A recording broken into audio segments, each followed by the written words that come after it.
Hello guys, in this video I will share with you how to restore deleted video files on Windows 11. If you have just deleted a video file and want to restore the file to your laptop storage, then you can try doing what I did in this video. I will give an example of deleting one of the video files on my laptop's storage, and I will try to restore it again.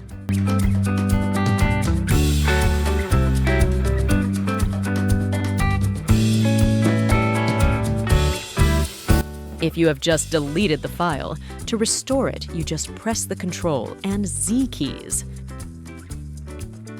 But what if the file cannot be restored by pressing the Ctrl and the Z buttons? You can try the next method. The second way, open the recycle bin. Then you just have to look for the video file that you want to restore.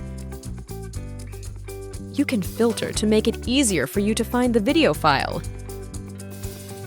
If you have found the file, you click on the file, then right-click, then select Restore. That way the file will come back again. Okay guys, that's the way. I hope you like this video. Don't forget to click subscribe and press the bell button so you don't miss any videos uploaded on this channel.